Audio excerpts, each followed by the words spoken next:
Nous avons en effet mis sur la table hier un paquet qui fait suite à d'autres propositions que nous avions présentées à l'automne dernier, notamment sur les paiements instantanés. Donc évidemment, si on met bout à bout ces différentes propositions, c'est vrai que ça aura certainement pour effet d'accroître l'offre, la diversité de moyens de paiement, donc avec les paiements instantanés, avec la version numérique de l'euro.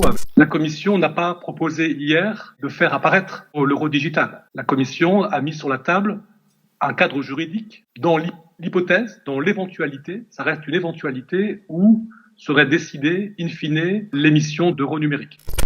Je pense que c'est cette vision-là avec laquelle on va travailler sur l'ensemble des textes, de surtout bien les articuler. Et quand je parle d'articulation, on a beaucoup parlé des 4 textes phares, espèces, euro numérique, services de paiement et puis open finance. Notre vision et ce qu'on essaie de faire à notre niveau, c'est faire en sorte qu'avec tous les autres textes, que ce soit les textes sur les données, les textes sur l'organisation des services de données, les textes sur LCBFT, les textes... DORA, etc. Exactement, DORA, sur la cybersécurité, sur l'identité numérique, MiCA également pour les cryptoactifs, que tout ça soit bien harmonieux. Donc l'interopérabilité, ça sera clé dans le cadre des monnaies numériques banque centrale, mais aussi des systèmes de paiement instantanés. Il y a 60 systèmes de paiement instantanés dans le monde, il n'y en a pas un qui communique avec l'autre. Alors ça passe par quoi? 2 axes de notre stratégie, des solutions innovantes. Vous avez tous entendu parler de Swift JPI, justement, qui permet cette rapidité, cette transparence des paiements. On doit le faire aussi pour le retail, et on en parlera tout à l'heure, et les petites entreprises. Il y a une tendance à la préférence pour le temps réel, donc l'instant payment, le real-time payment de manière générale et y compris à l'international. Donc c'est pour ça que la banque que je représente et d'autres ne sont pas schizophrènes en disant que d'une part, on continue d'innover sur la carte et en même temps, on prépare l'avenir et on va vers EPI pour faire les deux et laisser le choix aux consommateurs et de faire cohabiter tout ça avec des use cases qui trouveront leur point d'équilibre. Le changement qui s'est opéré au niveau de l'eurosystème et de la Banque centrale, c'est que la Banque centrale a quand même décidé de rentrer et de mettre un premier pas dans le retail en développant une plateforme TIPS.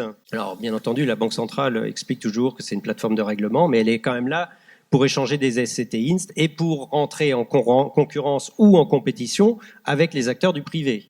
On va continuer à discuter avec la Banque centrale, l'Eurosystème, pour garder un rôle et voir effectivement comment on peut aider les banques sur ces sujets d'euro digital, si on peut gérer des processus qui sont pas très loin de ce qu'on fait. Je pense alors je vais pas rentrer dans la technique, les waterfall, reverse waterfall, qui sont le lien entre de l'euro digital et de l'euro commercial, etc. Donc là, je pense qu'on a encore un rôle à jouer. Après, en termes d'investissement, il faut comprendre que des investissements pour ce type de plateforme vont être des investissements gigantesques.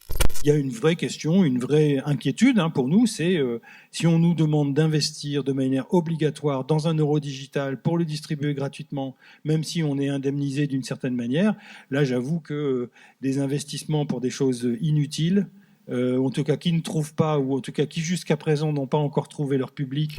Il y a un point très important, et notamment dans les paiements internationaux, mais demain dans les paiements au niveau européen, et qui plus est si les paiements deviennent instantanés, c'est le fait qu'un paiement instantané, si il est mal renseigné, si on n'a pas détecté des anomalies ou des fraudes en amont, eh bien il est rejeté tout simplement. Et donc là, on risque d'avoir de nombreux rejets. Donc nous, on a beaucoup investi sur ce qu'on appelle la prévalidation. Je confirme tout à fait cet alignement de planète entre le public et le privé. On tire tous dans le même but. On s'est mis en route un petit peu tard, mais il n'est jamais trop tard. Et on va voir arriver les premiers produits EPI à la fin de l'année. Je m'en réjouis. Tout le monde le sait que nous avons toujours été très favorables.